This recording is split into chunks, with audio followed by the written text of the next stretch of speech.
Hey guys, and welcome into the Sports Roundtable from the State News. All your sports stuff all in one place, every week, every time. We love to do it. I'm here right now with Thomas Cobb. Welcome into the show. It's great to see you again, as always. Hello. You just got back from North Carolina. Yes, sir. Right? That was a great time. North Carolina. We got the full stay. Yeah. Thursday through Sunday. How was that?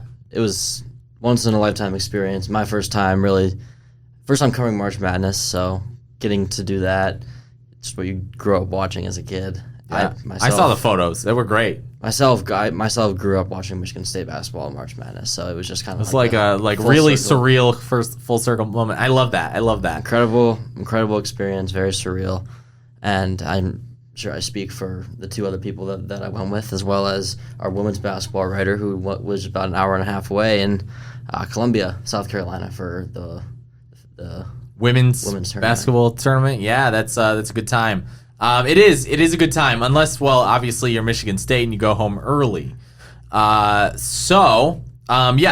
basically the gist of today's show, is that we are recapping the Michigan State men's basketball season, the whole shebang, whole season. It's going to be great. So first things first, let's address the high expectations that MSU had entering the season, right? They had a lot of veteran and freshman talent, a lot of people excited for Xavier Booker, right? And then they finished at 20-15. So I guess people were expecting to see something more. They didn't get it.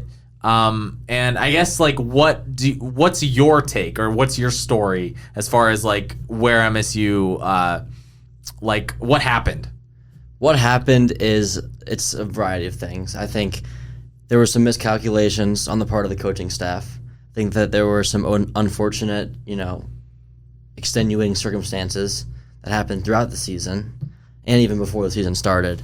And I think that, they were rated number 4 nationally in the AP to begin the year. You're playing on your home court to James Madison, ranked number 4, and you lose opening night. People, I think, had a skewed view, in large part because that number 4 ranking was based around a lot of things, and a lot of things that didn't end up happening. It was based around MSU's freshman class really being, one of the best freshman classes in the country as they were coming in. This was a top 5 recruiting class wherever you looked. And if you just kind of look from guy to guy, one of them was a redshirt. I mean, there was a 4-star recruit that was a redshirt. There was a 5-star recruit that was nowhere near where the coaching staff thought he was going to be coming in. And he didn't end up getting meaningful minutes until late February, March. And the other 2 guys, while one of them got shot, and in January, over Christmas break, right? Yep, and then the other one was a phenomenal athlete, and he's just not as well-rounded of a player as he needs to be to get to the next level. And that's not anything against him. It's the truth of the matter. He was not supposed to be Cohen Carr was not supposed to be the main contributor of the freshman class. And that's just the way it worked out. Some of it was an extenuating circumstances. Some of it was a miscalculation on the coaching staff. I think that Tom Izzo and his staff really regret not going out and getting a transfer center. I think that they thought that they had a group in Jackson Kohler, Carson Cooper, Xavier Booker, and Monty Sissoko to kind of, as a committee, do enough work where the guards can take the team places. Because this is a team where the guards, like Tom Izzo said, these 3 guys, Jaden Akins, Tyson Walker, and A.J. Hogard, were all on magazine covers in the offseason. This was top backcourt in the country coming back. Jaden Akins went nuclear in the tournament the year prior, showed that he can be a 2-way NBA kind of guy. And he was inconsistent throughout the year. Tyson Walker was brilliant at the beginning of the year. He averaged 20 points through 10 games, and then for the rest of the year, I think he averaged around 15. He had some injuries, just wasn't the same player. So I think that to answer the question, to kind of circle back, that number 4 ranking was predicated on a lot of things happening that didn't happen, and those were kind of what I just described. And and it's crazy too, because I hate the feeling like a lot of people say that Tom Izzo like isn't trying or like doesn't want to like getting to the tournament is like good enough for him. And it's like, I think if you're doing anything, like, you know, I mean, he's obviously passionate. Like, why would he still keep doing it unless he like wanted to, you know, because I think if you listen to interviews back at the beginning of the year, well, before the year, I mean, he really thought or had confidence in that this was going to be one of his best teams that he's ever had. And I think you are right, and it is fair to say that a lot of things didn't end up happening like that they thought would happen. And I think that they thought that Mady Sissoko would turn out to be someone who would do more stuff. And Carson Cooper would develop more than they thought they would. And Jackson Kohler wouldn't have gotten hurt in September and missed the first 2 months of the season. They thought he was going to be, and Izzo's come out and said it, they thought he was going to be a significantly more part of things than he ended up being because of that injury. They thought that Xavier Booker was going to be farther along. They thought that, like you said, Sissoko would kind of round into a consistent, like not great, but consistent force like he was in the last 3 games of this season. So then, as someone who's been around the team for the whole, you know, for the season, like I guess I want to talk about Booker for a second because, you know, that progress that he made from like when we saw him in December to like see him in, you know, January, February, March, like that is crazy. You know, like that is like he actually looked like a guy who can compete out there with, you know, some of the other players. So I guess talk about him. Like what did you notice? You know, it is crazy because I mean, this is a 5-star guy we're talking about. I mean, purely based on honestly size and potential. Like he was not necessarily this force in high school when it came to, you know, playing on the court. I think he was the second or third guy on his team in terms of points. He's just a guy that is 6'11", has a beautiful jump shot, and has a 7'6" wingspan. You know, so just when it comes to that, I think he just shot up from being unranked to being a 5-star recruit, and then commits to Michigan State, and he comes in, and there was a lot of things that were keeping him off the court. Some of it was mental, Izzo said that he just didn't have the motor early on, and you know, then you can get into like what is motor. I guess like what is that? What does that mean? I would describe it as like I would describe motor as like, you know, knowing what it takes sometimes to do certain things like internally and like drive, competitiveness, aggressiveness, kind of all play into that. But it's just such a weird dynamic that this 5-star recruit ended up having this path. And at the end of the North Carolina game where their season was over this past weekend, he did say, "I'm coming back next year for sure." Yeah, and he said, "I'm coming back." And that probably will end up likely being his last year, right? Because if imagine like think about the progress absolutely that he did from the beginning of the season to now. Like, I mean, expedite that. Like if he can stay healthy, he will be going to the NBA after next season most likely because.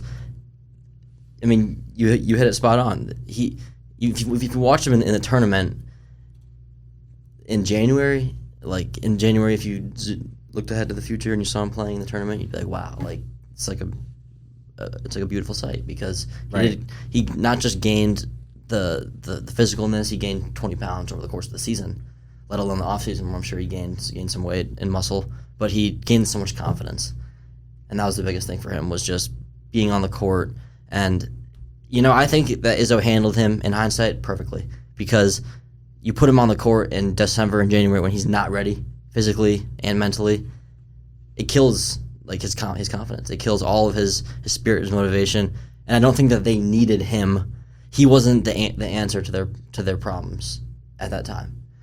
The answer to their problems was, you know, the play from their senior guys. Right, that those are the guys that should be stepping up right now. And those are the guys that warranted Michigan State that number 4 ranking, having been to a Sweet 16, having beaten, you know, sort of a nationally respected team like Marquette in the tournament. And you have this 3-headed monster at the guard spot that you don't need a game changer at center to win a national title. Like, you have Malik Hall, who ended up being exactly what they hoped he'd be at the end of the season, February and March, but he wasn't that way the whole year. A.J. Hoggard was incredibly inconsistent throughout the year.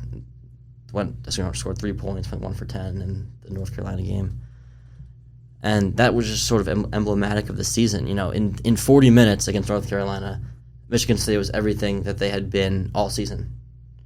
A fast, experience-led team, a team sort of just fighting to stay afloat and in the game, and then they were a team who's crumbling for 3, 4, 5 minutes was ultimately enough to just completely bury it. And obviously they started off with that loss against James Madison. And I don't know if you'll agree with this, but obviously nothing was ever great throughout the whole season.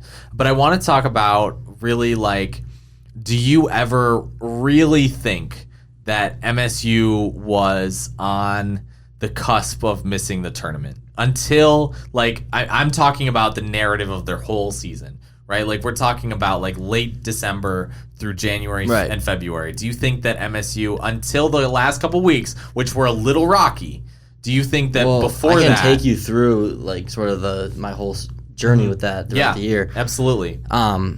So they start off 4-5.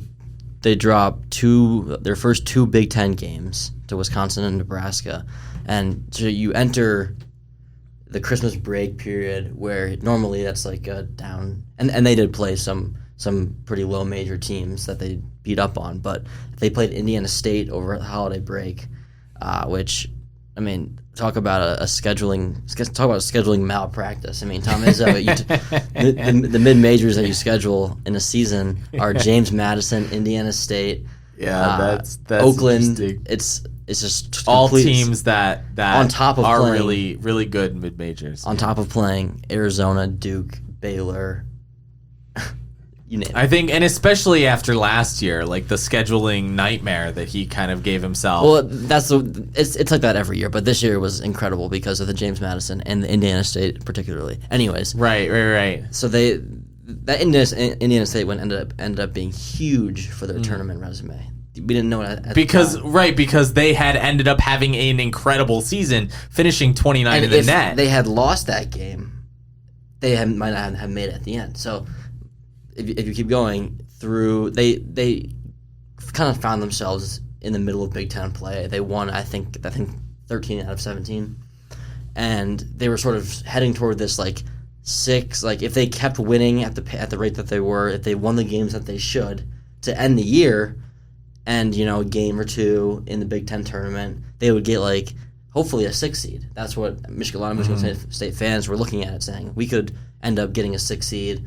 And then having to play, into a 3 seed in the round of 32, and then 2, then 1. So that's kind of a decent spot. Right. And then they had played 2 home games in a week against Iowa and Ohio State. Both games that they were heavily favored in. I think double-digit favors. And they lost both. Yeah. The Ohio State one was tough. Inexplicable, because they were up by double digits in the second something half. like that, and they just completely... And it was just the most uninspiring, And they had a lot of offensive trouble, right? And then, I know, because, that's one of the knocks on Booker, right? Is that, he started that game. And that I think that was the Booker controversy. He started that game, and he played well. He played well for 17 minutes, and then he didn't play very much longer. And then the coaching staff rode Sissoko down the last 8 minutes of the game. Right. And I think that was the troubling decision because... and we're not I'm not trying to beat a dead horse or say, because we've already discussed this at length. But that was hard because Booker provides offensive value to the team, right? A lot of offensive value. Yes, his biggest weakness right now at the moment is his defense. That's where he's a liability. However, at that point, it was at this point, his offensive prowess definitely outweighs his defensive risk, and so that was the thinking there. And that's just kind of you pick your poison if you're Tom Izzo. You don't. Tom Izzo would rather lose a game because they can't hit a shot than lose a game because he's getting beat up on the glass. Right. Someone misses a cutout and you lose the game. He would much rather lose the game because you have a center who can do virtually nothing offensively. And then so they lose those 2 games. Mm-hmm. They win the next one against Northwestern. Sorry. By the way, he is rattling all these off the top of his head. Like, he doesn't have anything in front of him. I'm talking about you. You're just like doing this off the top of like crazy. I'm just very impressed. I just got it wrong. So the 2 games and then they go to Purdue and they lose by 6 at Purdue. It's a very, very promising loss. Yeah. Sort of a moral victory, even though there are no moral victories if you're an athlete or sports fan. Right. Like moral victories are hilarious. Right? That's just a funny concept. Yeah. But anyways, they sort of showed the effort that they didn't show against Ohio State and Iowa, where it just kind of showed like, okay, this team, they have what it takes effort-wise. And didn't they play well against Purdue twice? They did. Right? Yeah. And so that was the first time they beat Northwestern on senior night by 4. Yeah. And then the final game of the year, it's at Indiana. Indiana struggled all season, but it's their senior night. It's going to be a tough game to win. And they held, I think, an 8-point lead in the last 6 minutes of that game. And if they had won that game, you could firmly pencil them in to the absolutely, yeah. Because it's a road win. They didn't have many of those. And they ended up losing the game in the final seconds. By one. Indiana makes a shot. MSU comes down, misses a shot. And then all of a sudden you're sweating going into the Big Ten tournament. Thankfully for Michigan State, they won against Minnesota to open the Big Ten tournament in a game that was pretty much necessary for them to win if they wanted to make March Madness in the grand scheme of things. Because fast forward, the next day they lose to Purdue by 5, another game that they could have won had they maybe had a little better shooting night or stay out of foul trouble. That was a big part of it. So then that Saturday of championship weekend, Michigan State was firmly in the conversation. And they ended up being firmly in the conversation when all was said and done. But what happened on that Saturday night was, as a lot of these tournaments were wrapping up, a lot of the other conferences have their championships on Saturday night, a lot of really middling teams in these conferences ended up making runs and winning their conference tournament championships. Like NC State, right? And exactly. like the Bid Steelers. Oregon, right? The Bid Steelers. Right. The Bid Steelers. There were, I think, 6 or 7 Bid Steelers. In hockey, we call them line movers. Duquesne, Oregon, NC State. Just a bunch of them. A bunch of them. Like teams that would otherwise have no business making the tournament. That's crazy. Make the tournament, and now all of a sudden it's pushing all of these. So is that kind of why MSU, even though they did end up making it in, they were kind of at a 9 seed?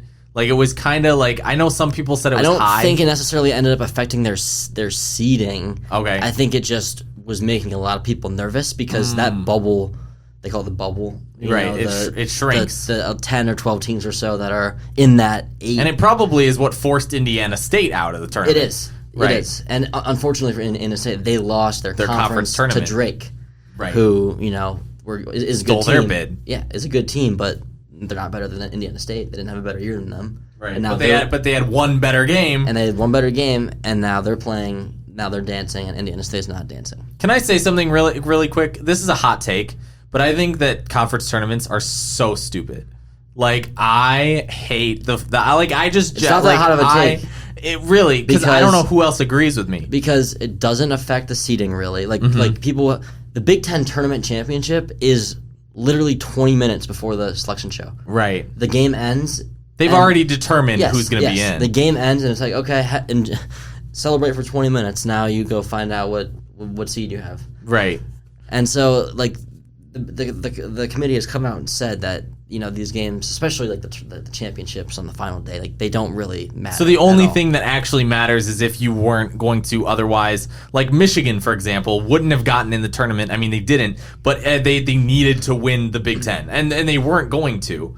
But my point is like these teams that their only option is to win. Yes. Right? That's all that matters. That's all that matters. And I think that's lame, because it doesn't your regular season matter more. But what I was going to say is it doesn't really matter. It doesn't really move the line in terms of seeding, but it can affect the field in the way that some of these Bid Steelers just rise out of the ashes, and all of a sudden, I guess it is nice that it gives them a reason to But wouldn't you feel better in a system? And I'm not trying to get like all sort of morally like how should we change the system or whatever.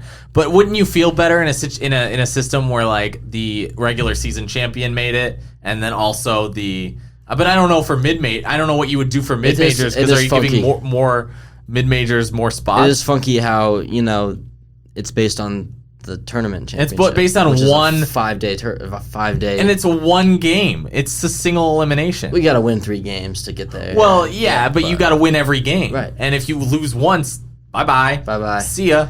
And that's just like. Do you think it'd be double elimination? That would be the argument for expanding the NCAA tournament. Interesting. But a lot of people that want to expand the tournament want to put more of like, I don't know, like You're right. Like, they want to put Ohio State in or something. You know what Absolutely. I mean? Like that's, I think, the problem is they only care about their own conference. It is a problem. But anyway, in Michigan that was off track. in Michigan State's defense, they ended up not even being that close to falling out. They were the highest rated 9 seed, so they ended up being 10 spots away from missing the cut. Do you think that it was fair, like how the committee graded MSU? I do. I think that when I was looking at all the Twitter bracketologists and stuff on Selection Sunday, I sort of was basing all my opinions around them, and they all sort of had a similar idea of how things were going to turn out. Michigan State, almost all of them had Michigan State in the play-in game in Dayton. Okay. So I went over to the Breslin that day, like an hour before the show, just kind of get my head straight, write a little bit, do some prep, and everyone's talking about the play-in game. Oh, you're gonna have a Michigan State, Virginia, Michigan State, St. John's. Tom Izzo, Rick Pitino.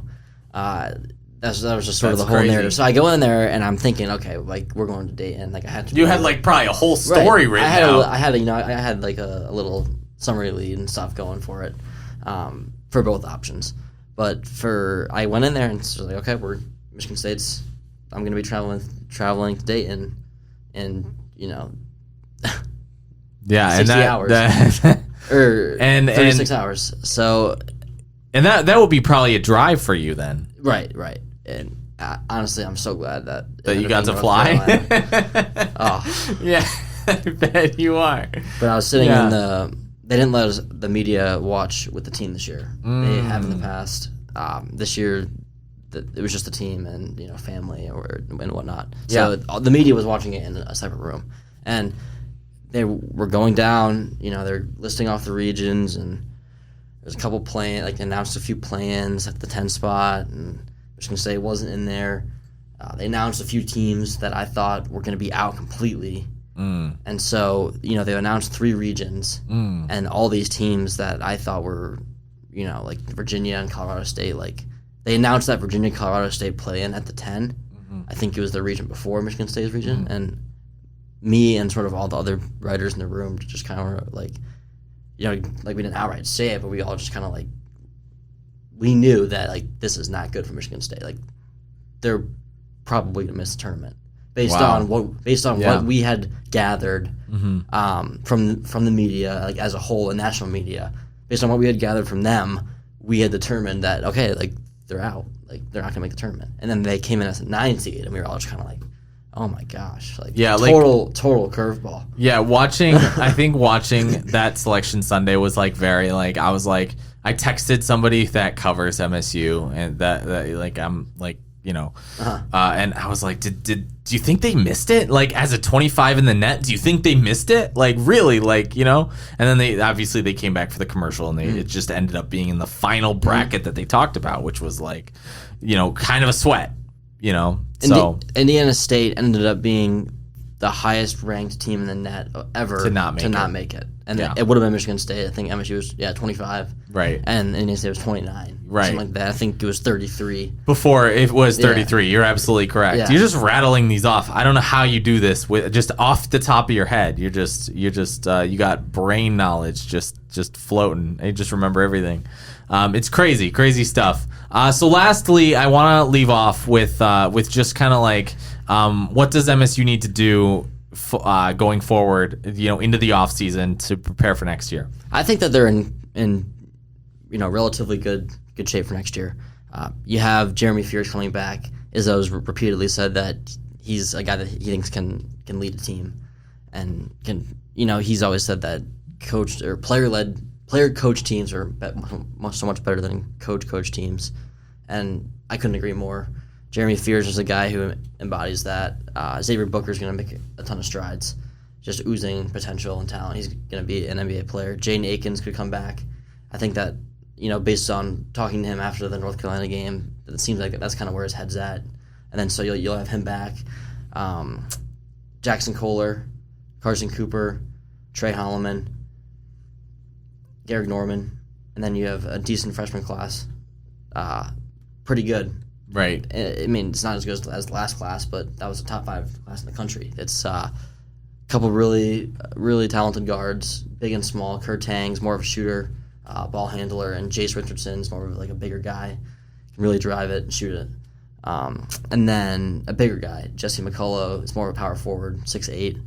And I just think that Izzo's going to like his team going into next year. He's probably going to go get a transfer. He realizes now. I think the mistake. Yes, and it's not that he doesn't like transfers. I mean, he's gotten transfers as early as Draymond Green senior year in 2012. He went out and got Brandon Wood from, I think it was like somewhere in the MAC.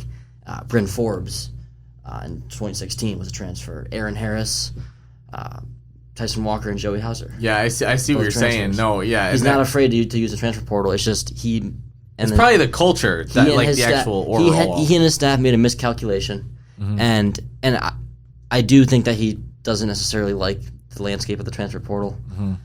But him and his staff made a miscalculation, and he knows that. And I think that at the time when they didn't think that they needed to go get anybody, that was kind of convenient for him to beat up on the transfer portal. Right. And, we don't need anybody. We're good. We're good. We're not gonna we're loyal to our guys, and then the team just ended up being, insufficient. To do what they thought that they were going to be able to do, and I think that their ceiling is higher next year with a new culture. You're sort of moving on to a new era of Michigan State basketball. Tyson Walker lists, AJ Hoggard lists, Malik Hall lists, possibly Sissoko lists, era of Michigan State basketball. So I think that, in all honesty, that's a good thing for them, because while at many times throughout 2-3 years, those guys were able to show that they had the potential to do great things, they just never got it done. And bottom line, at Michigan State, if you're, in that basketball program, you're a talented guard, you got to be able to get it done, and getting it done means Final Fours. Wow, crazy. I don't know. I'm excited for MSU basketball. I mean, I think I'm excited for football too, but we'll get there. Big Ten championships, Final Fours. If you're not doing that at Michigan State, then what are you doing? So you haven't been on since we brought trivia to the sports roundtable. Are you ready? Do you think you are? This one's a women's basketball question. Hit me. So okay, let's do it. Okay. So the most points that Caitlin Clark has scored in a game was it against Michigan on February 15th, 2024. She scored 49 points, okay, that day. That puts her third on the all-time list for most points in a single game, right?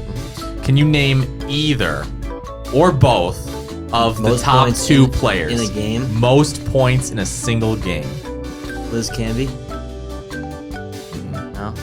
How many guesses do I get? I don't know. I'm not giving you the answer yet. No, I'm just gonna rattle them off. Okay. Yeah. Just go ahead and rattle them off. I can't tell you if we're right though. I just can't. Oh. Because I got to tell the answer at the end of the podcast. And you're the first guy on. Oh, so Liz Canby could be right or wrong. It could be right or wrong. You would never know. But okay, it's not actually. I'll give 2 official guesses. Okay, 2 official. There you go. That's a good. I need to think though. Yeah, that's fine. We'll just play the Jeopardy theme song.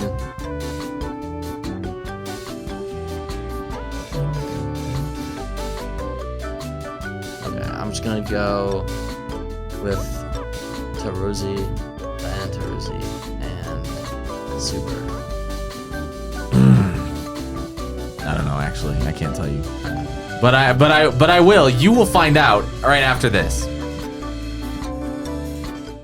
Welcome back to the Sports Roundtable podcast. This time we're flipping the script. It's we go from men's basketball to women's basketball, and we have DeShawn Johnson, who covered the women's team for the 2023-24 season. Yep. First of all, how was South Carolina? How was that? Oh man, the experience was awesome. Like I've just been telling everybody, I mean, that's my first time doing like a big travel thing for any type of reporting experience. So it was just awesome to go. Obviously, this was my first time in South Carolina as well. So I've seen a lot of different things, and just the setup they had there for March Madness, it's an experience that I've never seen anything like before. That's crazy, and that's awesome. And I'm really happy that you're back. Oh yeah, I guess like if I were you, maybe I don't know if I'd want to be back. Like and just keep reliving those 3 days over and over again. So MSU women's basketball, I don't know that we saw this coming. 22-9. Yep. Number 4 in the Big Ten. Yep. Number 9 seed in the tournament. Lost to North Carolina in the first round. Now I want to ask something actually for someone that's not necessarily as equipped with knowledge about women's basketball. So I'm just gonna compare MSU's men's team. Okay. 20-15, right? Mm. So they play more games, I imagine, than the women's team. Yeah. And so then they were also 7th in the Big Ten, right? And Michigan State's 4th in the Big Ten at 22-9. Yeah. But they're both 9 seeds. Yeah. So I guess give me the why. So I mean, the way that I kind of seen it break down for the women's team, I think they get put at the 9 seed just because of the tough losses they had to the teams that were better than them ranking wise as far as net rankings go when it comes to the picking for the tournament. But if they lose to a team that's better than them in the net, isn't that a good thing? Like, I mean, I'm not saying losing is good. Yeah. But theoretically, it's a better loss than losing to a team that's worse than them. It definitely is. I think that what the problem when it comes to, though, is that, like, you just, like, I feel like you have to win one of those games when it comes to, like, just, like, playing against teams that are better than you in the net rankings. You have to have one of the wins that is kind of, like, you know, like, when I was checking for kind of, like, when I was just looking into bracketology and seeing where they were going to land for this year, you know, obviously, and I know you're kind of big into bracketology. You see the different games that like they show that are kind of the big ones. You know, we talked about this on the pod a little bit before of a little bit of skill point rankings when it comes to college basketball and how that ranking goes. So, you know, like the tough loss to Iowa, to Indiana, to Ohio State. You see that all those teams are better than Michigan State in the net rankings, and that they, even though they were close wins, would give them a little bit of bonus there. They weren't able to get over the hill in any of those games. So I think it ultimately hurts them in the long run.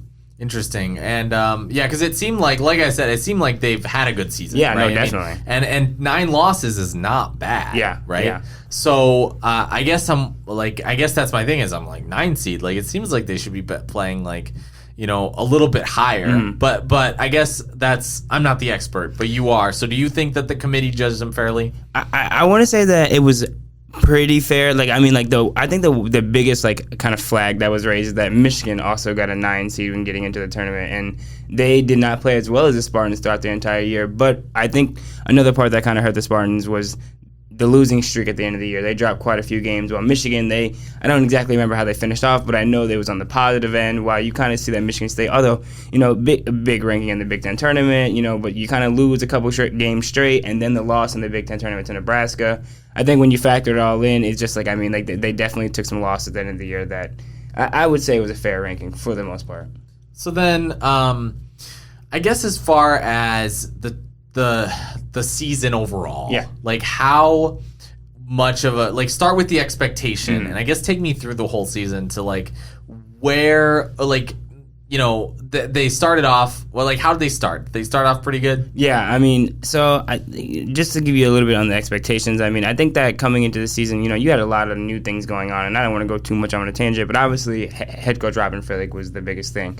But I think that the great thing about that signing and, like, the thing that wasn't so discouraging about having a new head coach was just the resume that she had been coming in with. I mean, she MAC Coach of the Year, multiple tournament or end of the year tournament appearances.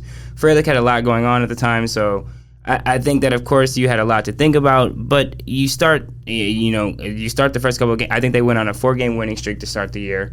You go to the Cherokee Invitational and you lose your first game, but in those first couple of games, you're scoring 80, 90. I think at the very beginning of the year, they were averaging 92 points through 4 or 5 games. So it was clear that there was a big offensive input. It was clear that this team was performing on a different level than they had the year prior in just 4 or 5 games. You hit the middle of the year, and I think this is when the team kind of really realized that there was something going on with this team, that it could be a lot more than anybody kind of expected them to be. I don't exactly remember where they are in the record at this point, but they had only lost 2 or 3 times, and the toughest loss that they had at that point was to Nebraska. That's the Big Ten opener, and I mentioned this on the podcast earlier in the year too. No disrespect to any of the teams that the Spartans are playing, but it's when you get into Big Ten play, it's when things really start to get a little bit serious. You start to get really to the midst of the season. So they did lose the game there, but after that there was like a little bit of a streakiness for the Spartans. It's a win-loss, win-loss, win-loss, win 4 or 5 straight, lose a tough game like one of these Ohio State, Iowa games, win another 4 straight, lose, and then they had that period at the end of the year where they lost quite a few games. But like just to play off the expectations, I think that at first it was just a little bit of a who knows at this point. And I mean that for fans, I mean that for the coaching staff and for the players. Of course, you're going to be all bought in and you're going to have to give everything you got, but you don't know what's going to happen this year. But midway through the year, I think everyone has started to get a grasp on this team really had something going for it, and they could make a run if they wanted to. I mean, everybody on the roster at this point was talking about it. So the expectations quickly started to rise for the team. And by the time they made it to the postseason, there was kind of like this narrative that they're playing with house money a little bit, if you will, just because, the low expectations, you didn't expect to be here. You got a lot going on that's going to continue to build the program just with this new coaching staff coming in. And then you get your spot. You get a 9 seed in the tournament. You're a high seed in the Big Ten tournament. That only creates a little bit more attention that you're going to want to bring into Michigan State's program. That adds to your resume and what you can bring in for the oncoming years. So ultimately, it was a huge expectation lift for sure. And then, what is Robin Fralick doing recruiting-wise? So I was just looking at this, and I got it up here on my phone here. We can talk about this a little bit more, but the one thing that I think the Spartans really realized from the NC State, from the North Carolina game, throughout the different game against teams like Nebraska, is that there's just a little bit of a size disparity going on there. Mm-hmm. There's a great story with Michigan State's basketball team, or Michigan State's women's basketball team, with Julia Ayrault and her playing the center position as a point guard this year. She's played point guard all her life. And yet she's second. And she's able to play the 5. Oh, she's playing it incredibly. She's top 5 in blocks in the Big Ten, number 8 in rebounds. She's doing incredible showing. It's just the disparity is not on her. It's the fact that when Julia has to take a break, they don't really have anywhere else to go. So I was just taking a look here right before we started the pod, and there's been a confirmed 4 different signings for the Spartans. And it gets me really excited to see what they potentially could do. So I don't know too much about each of these prospects, but I can give you just a little bit about them. There's 4 different confirmed signings that we already had, and these were announced a couple months ago. But there's one, and I'm sorry if I mispronounced her name, but I think it's Sotelo Miguez. She's a 6'3" forward, and she's she's a native of Spain. She's currently playing in an overseas league, and just looking at some of the things that they have about her just on Michigan State's scouting website that they have up there, she's got some serious game. She's playing with, we've heard about what overseas basketball can be like. She's playing with a lot of older competition that is a lot more physical, a lot more just, get serious now. So seeing that transition would be definitely a fun new thing for the Michigan State Spartans, especially when I mentioned that size disparity. They have 2 more forwards coming in, one at, I believe she's 6'1", and another one at 6 foot. Both of them, one of them coming out of Ohio, one of them coming out of Indiana. Like I said, there's still not too much to be known about them now, but they're having pretty good high school seasons, and they're both depth to the size disparity that we keep mentioning. And then Frelick also mentioned, and this is the cool thing, is that 2 of these signees coming out of Ohio, one of them coming out of Toledo, Ohio. Her name is, I believe it is, Sinai Douglas, and she's a point guard coming out of Toledo, Ohio. And so far, they have a little bit more about details on her on Michigan State's website, but what she's been doing in her senior year has been pretty amazing down there in Toledo, Ohio. I don't know exactly what the competition's looking like, but she's averaging well in the 14, 15 points per game area, and it just seems like she has a lot of different type of gameplay that the Michigan State Spartans could need at the guard position. You're going to have Didi moving up into a big veteran position, but you're losing a lot of guard play in this upcoming year with losing out on Tori Osman and Mo Joyner, a lot of veteran guard play. So you got a little bit there to play with. I mean, four signees that seem that they could bring a lot to Michigan State's roster next year, which is going to be continuing to be a strong but still rebuilding process, as there still a lot of new faces and then more faces leaving the team as of next year. And so I guess it's because I know Michigan State, like almost, it's like the men's and women's teams have almost like had a complete like flip. Like it's like the opposite narrative, right? Yeah. Like with the men's team, you had a ton of expectation entering the year. A lot of that, was partially because they were hyped with the recruiting class, and a lot of things didn't pan out the way they wanted them to, and so there was a bit of a rocky road.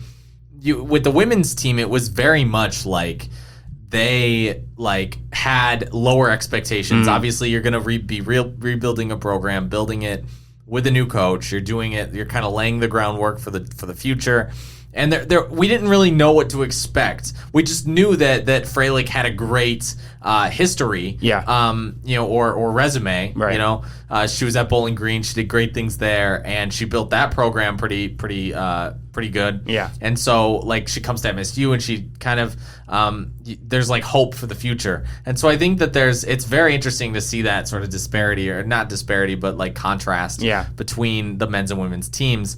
And so, like, going forward into the future, like, what do you think the expectations are going to be for next season? Do they have to, like, if they don't make the NCAA tournament, is that going to be, like, a failure? Or, like, how are we going to, like, identify the tangible, like, growth for the team? I think that's definitely, like, a bit of a funny question because, like, I mean, like, you don't want to take this year and, like, completely blow it out of proportion and, like, say this is the new standard. However, there is a certain level of it to where, like, it should be the standard for this team going forward. Like, Michigan State's women's basketball program, a while hasn't got the exact exposure that the men's team has gotten. They've had some decent runs in the past decade or so, and, you want to continue to see that coming from a school that prioritizes basketball programs, So,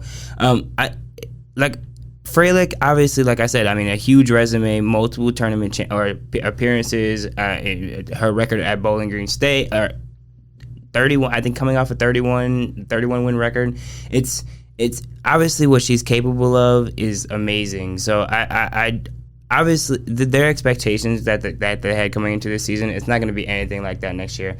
It's definitely going to be like, like we're expecting a lot out of this program, but I think that it should also just still be remembered that, like I just mentioned, they're still in the midst of a rebuild process. Like, coming into this year, that was kind of the idea, and although that, they showed that they could have a great year, there has to be a little bit of remembrance that Mo Joyner, she did just play her last game as a Michigan State Spartan. Tori Osman just played her last game as a Michigan State Spartan. And, I mean, they had both been in the program for 4 years apiece. So, like those are key factors that are being lost. And as a coach, that is just getting there, you definitely have to do things to make sure that you rebuild that in the right way. You don't want to, like I said, two of these prospects are coming out of Ohio, and you don't want it to, as a coach, you don't want it to just be like, oh, I'm just bringing in more people from Ohio. It has to be a slow blend. So, it's going to be a process for them. But I think, to me, like, the expectations are going to be at least a better record than what we've seen previously to this year. I don't know if 22 wins is going to be the exact goal point, but I do expect to see 16, 17 wins, another, a positive record within the Big Ten Conference. I definitely think that this team is here to stay at least at a certain record or a level of where they were this year. That's crazy, and we're looking forward to it because I think it's awesome when you have like both the men's and women's program that are like really making moves. Right. Now moving on to trivia. Okay. To sort of have you been on for trivia yet? I have not. You have not been on for trivia. You're gonna love trivia. Okay. It is great. Okay.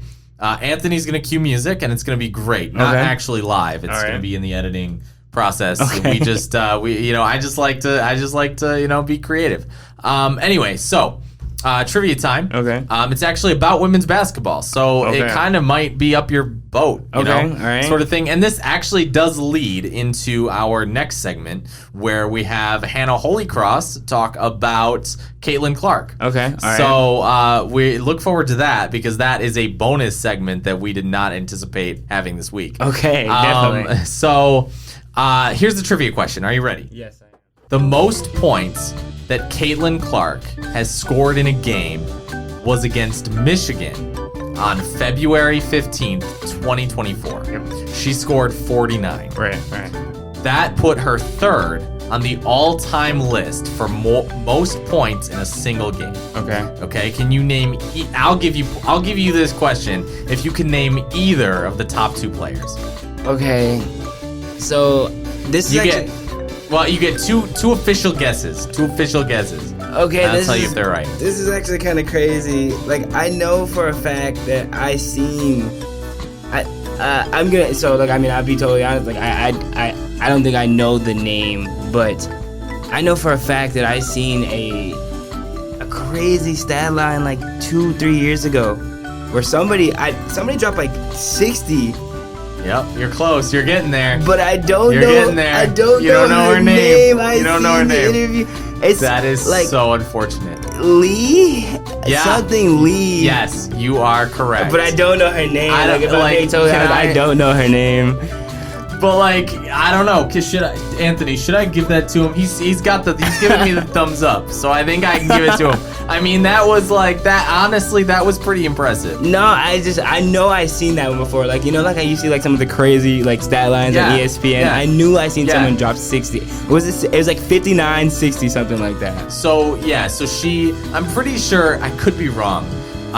Let me actually let me look up. I'm queuing my own music. So it was actually Ayoka Lee. So she scored 61 points. Oh my god. Yes, 61 points against I think it was, so she played for K-State. Right. It was 61 against Oklahoma. Yeah, because they only dropped like, I don't remember the final score, but I know Oklahoma only had like 70 points or something like that. Like, I mean, like, she killed them. So it was crazy, and I think one of these games, I wish I would have put in the how, like, what the final score was, because she scored. It was a win. So they did win the game, at least. Right. I can't remember who it was, but somebody scored a bunch of points and they lost. And I was like, that must have been for nothing. Because I couldn't even tell you who was second on that list. So actually, that one I think is what most people get. So this was recent. So Ayoka Lee scored 61 against K-State. Right. I'm sorry, she was on K-State. Right. Against Oklahoma, 2022. Right. Lori Bauman is second. She had the record until 2022. Okay. She scored 50 against Drake. Ooh, wow. I'm sorry, she played for Drake. Okay. And she scored that against Maryland. Wow, okay. Oh, and against the Big Ten team as well. Okay. And that was in 1982. Oh my god. And that was also in the NCAA tournament. So that is also the most points that anyone has scored in the tournament. Wow. So I'm sorry. K-State, Kaylin dropped 49. This was 50, and then she just. What year did Ayoka drop? Do you 61, 2022. Oh my god! So that was like 2 years ago. Oh my god, that's insane, dude. That's crazy, isn't it? And like, imagine 61 points. Like Paige Beckers, who's like insane, scored 61, but in 2 games. It took her 2 games to do. Yeah, no, that's insane. Like, because that's what I thought I seen. I knew for a fact that I seen some, like, you should know ESPN. They've been getting a little more creative with some of their posts too now. Like something about like she almost dropped the whole team off by herself. And I'm like, oh my god, dude! Like it seemed fake. You see some crazy stat lines in women's basketball too, man. Some crazy stat lines. Yeah, that's crazy. Like that's like I mean, yeah, like the whole team, the other team probably didn't even have to come. Yeah. Like I mean, like what's the point? Like what's the point? Yeah. So anyway, so thank you, DeShawn, for coming on to the podcast, and thank you everyone else. We got Hannah Holycross coming up next to talk more about Caitlin Clark. Hey Hannah, so it's so good to have you on.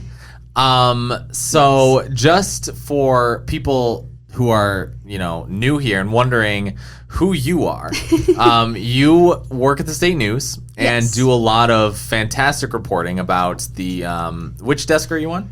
So I'm on the regional desk as the breaking news and public safety reporter. Right. And so we are bringing you on for none of that. Like absolutely none of that. So you were on the 1909 last week, and you did an incredible feature story about this sophomore who created this app and like was tracking the MSU parking police, basically. And that was a great story. Then you were on House Lights to discuss the royal family.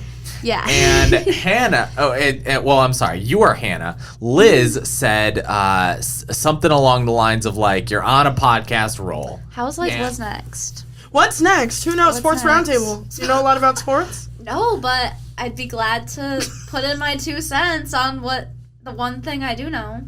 What's the one thing you do know? That Caitlin Clark's making records. That's so true. And you know what? Women's issues. Exactly. Women's issues on Sports Roundtable. Yes. And so what's next? Sports Roundtable is next. So we Why are not? committing to the bit. We are putting you on, and you said that I guess let me ask you, what's the one thing you know about sports? Yeah, so when Liz said that, I was like, that would be hilarious because I only know one thing about sports, which is that Caitlin Clark's setting records. Right, and she is. Yeah. So I guess I want to start just to give viewers a little bit of context. As far as like your interest level in sports, did you ever play sports as a kid? What where are you coming from? Yeah, so I've never really been athletically inclined. Growing up, I did play tennis in high school. Was I good? Like for the high school team though? Yes, for the high school team. team. But like that's more than me because like I'm somebody that does like actively involved. I'm the host of a sports podcast, and I tried out for the baseball team, didn't even make the cut for the freshman team, and just stopped playing. Yeah, I mean, I was on the varsity team by default, just because I was an upperclassman, and there wasn't really a lot of upperclassmen, so I just kind of got thrown on there. But growing up, I never really watched any sports besides football. Because I grew up watching football because my parents and my whole family are huge MSU fans, and I would tailgate, and we were such big fans. We fly to bowl games. So you're big fans. Yeah, I went to the Rose Bowl, the Cotton Bowl, the Peach Bowl, but this was all when I was really young, and I was kind of just there for the vibes. Perfect. I don't think I really got the gist of football until college when I started going to the games with my friends and they kind of explained it to me. Same thing with basketball. I never really understood basketball really until I got to college, and one of my best friends, she's a huge basketball fan. She has season tickets, and she kind of explained it to me. So I don't really keep up with sports that often besides football. So that's like when like it was like, oh, you should go on Sports Roundtable. I just thought it was so funny. So and it's crazy, and I love that you're here to discuss this because we got a big topic on the table today. Yes, and it is Caitlin Clark, none other than Caitlin Clark. She has been, in a word, insane. Like, so I guess like the context that a lot of people put, or the lens that they view Caitlin Clark through, is that she is a lot like Steph Curry, who is an NBA player and is known for how good of a shooter he is, right? So like, which is something that's kind of been like with sports in general. Basketball players have gotten better at shooting as time goes on, and they've realized that if you shoot more 3-pointers, you have a higher chance of winning, because if you can improve your 3-point accuracy, 3 points is more than 2, right? We would agree on that. Yeah. Right? So that there's a more probability of you scoring more points if you just you shoot more threes more often, and you get better at shooting them. Yeah. So anyway, I guess like from your perspective, and I guess, you know, what have you been hearing about Caitlin Clark? And I guess I want to know is she getting you interested in, you know, whether it's women's basketball or just basketball in general. Yeah, because I feel like I kind of have that outsider perspective just because I don't really keep up with sports that often. The thing I like about Caitlin Clark and what she's doing for women's basketball is, like, a few years ago, if you were to ask me, like, okay, name 3 basketball players, I would probably say, like, LeBron James, Kobe Bryant, Michael Jordan, all men. But then if you're like, oh, like, name 3 actors, oh, well, like, Meryl Streep, Leonardo DiCaprio. Like, it's more like... We could go on. It's more diverse. It's more diverse. So the thing I like about Caitlin Clark is she's kind of making that name for herself. And, you know, I get news headlines I get notifications. And so I always get, like, sports notifications. And I feel like half the sports notifications I've been getting have been about Caitlin Clark. And she's kind of putting that name out there and not just being like, look at me, but like, look at us. Like, bringing that attention to women's college basketball and eventually the WNBA. Yeah, and that's I mean, it is it's going to be crazy for the NBA or the WNBA. I'm really excited to see how the WNBA gets affected because I think that there are, and I'm not going to make a case for one way or the other, but there are people that have argued that the WNBA, some of their decisions that they've made haven't necessarily been the best to market the WNBA or, you know, do certain things for the WNBA. So I guess, like, it's a tricky situation that the WNBA has always been put in because, like, sometimes, I mean, I was watching a couple of games before and they were like, I heard about them and they were like on Facebook video. I'm like, what are we doing you know what I mean? Like, I'm not an expert. I'm not going to pretend to be one, but I'm just like, it seems a little, I don't know that I would broadcast on Facebook video, you know, for like, if I'm a major sports league, right? So, that was weird. And it was like an exclusive on Facebook video. So I guess like, I think that Caitlin Clark can have a real impact and get real people to watch this league that historically has struggled to attract a viewership. And I think a lot of it does have to do with, like, media investment, you know. There are a number of reasons. I'm not going to say that, you know, Caitlin Clark is the only reason that the WNBA is going to be saved. Yeah. But it'll be interesting. And I think, and I guess, like, what else, like, do you know any other college basketball players? Yeah. So the first time I ever became aware of who Caitlin Clark was I was on TikTok and people were talking about Iowa's matchup against Louisiana and Angel Reese. And they were talking about kind of, I don't know if it was like beef, but I think it was Angel Reese and Caitlin Clark were kind of like taunting each other on the court. People on TikTok were kind of commenting on it and being like, that's immature behavior, blah, blah, blah, blah, blah. But then people were like, men do that to each other all the time on the court in men's basketball. But because it's like two girls who are very passionate about the sport, it's like bratty and bad behavior. It was very like odd. So I actually became aware of those two names at the same time. And then people were kind of trying to pit them against each other. And I think both of them came out and were like, look, like, we're both two women passionate about the game who are at the top of the league. And so I feel like also Angel Reese has kind of thrown her name out there too as well to kind of bring that attention too. And what do you think that, like, I know that you said that you didn't grow up the biggest sports fan and you've kind of gotten into it to a little bit of a degree, but does part of it, like I'm obviously, you know, I identify as a man, like born man, right? So I guess, like, I don't have the experience of, like, not seeing representation of white males on the court. So like, whereas, you know, with women, I feel like it's much harder. There's also a lot of men that sort of gatekeep sports to a certain degree. And so do you think that you would, or just women in general would feel more comfortable getting into sports, or not necessarily comfortable, maybe that's not the right word, but more enthusiastic about it if women's sports were treated with the same sort of gravity that men's sports are? Well, like, growing up, you know, you kind of learn about the wage gap between men and women, especially in sports. Men's sports bring in so much money, and it's always been like there's not really much people could do about it because more people do attend their games do get more viewership, so it's just natural that they would be making as much more money as they do than women's athlete players. And I think that the more attention being brought to women's sports, more specifically women's basketball, opens up the opportunity for more women to view athletics as a career. I feel like a lot of women who are very good at their sport don't think they can make it very far because they won't make as much money as, say, like a male soccer player would make over a female player. So I feel like kind of bringing this attention, and, you know, my roommate, she's a cheerleader here at MSU.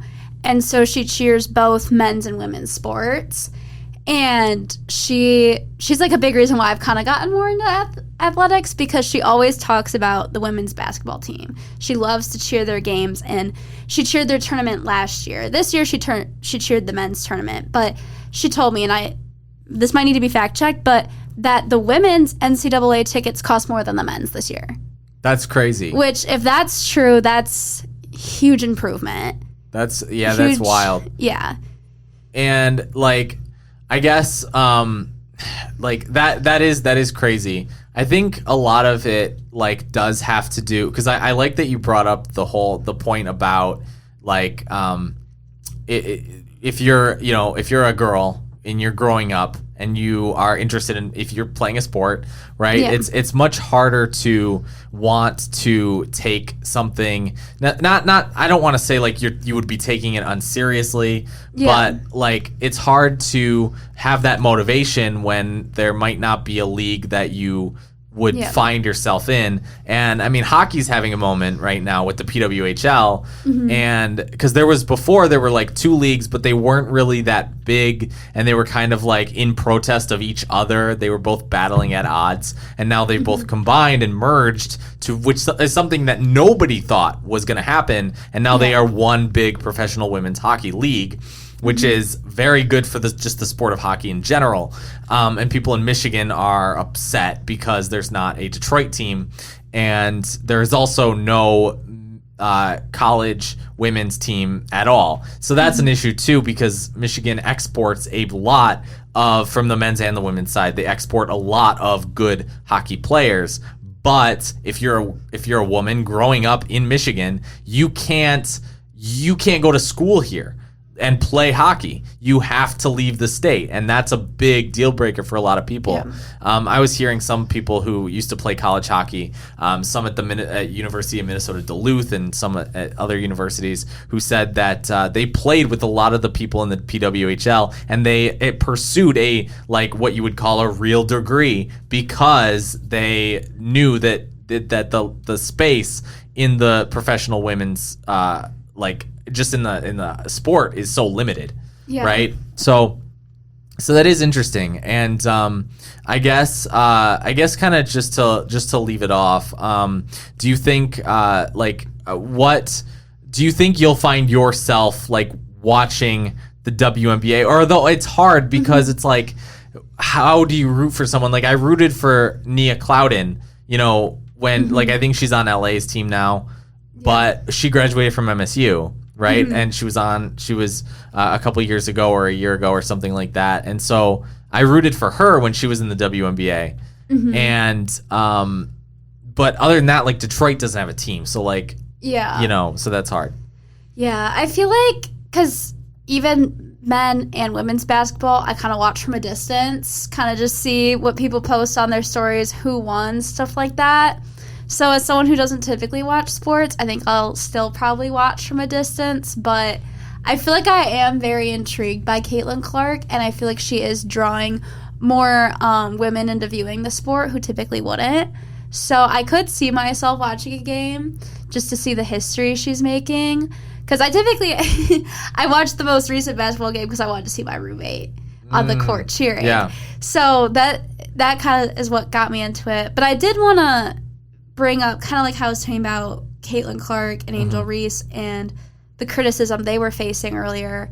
I saw a tweet actually yesterday that was a picture of a Stanford women's basketball player. She had like this long blonde hair, and was like tall. And this guy tweeted the picture and was like, if Caitlin Clark looked like this, maybe I would watch her play. And someone quote tweeted it, because luckily I typically don't get hateful stuff like that on my feed. But the quote tweet is what came up on my feed, which was someone being like, you could be as prominent of a player as Caitlin Clark and set the record she set, and you'll still face that discrimination. It's still, you can never win.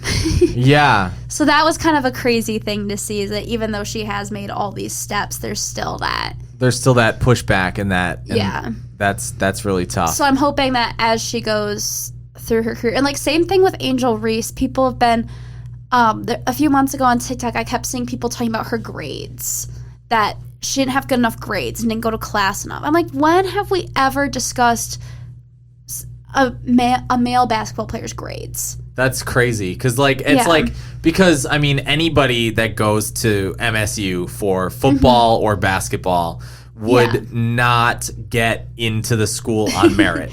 There's no way. U of M too. Right. Especially U of M. Especially U of M. But most of the Big Ten schools, I'm pretty sure I wouldn't be surprised if it's all the Big Ten schools. If you're a really good basketball player and you're here on scholarship, there is no way that you would make it here on merit. I just don't believe it for a second. Yeah. So I wonder, as these female players make more of a name for themselves and become more prominent, if that kind of sexism will be more brought to light and people will kind of realize how ridiculous it is.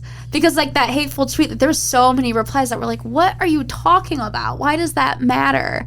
And so I'm kind of hoping with them making these records and making these names for themselves that people will kind of realize how ridiculous it is to hold women to this constant standard. Yeah, you do see that, though, with a lot of other things. I mean, once, people have always hated gay people, but once more and more people started to, once it became more socially acceptable, I think that you started to see people who are very hateful come out of the woods, more, than they would otherwise. And I think that just goes for really any sort of anything. There's always those people who think or feel a certain way, but they don't really it's not necessarily as public, they don't have a big sign on their face that says I hate women or something. So you know what I mean? So yeah, it is interesting. And Caitlin Clark's what she's done, it's crazy though too, because it took me a second to grow on Caitlin Clark, because when I was so mad, but I couldn't be because she's Caitlin Clark.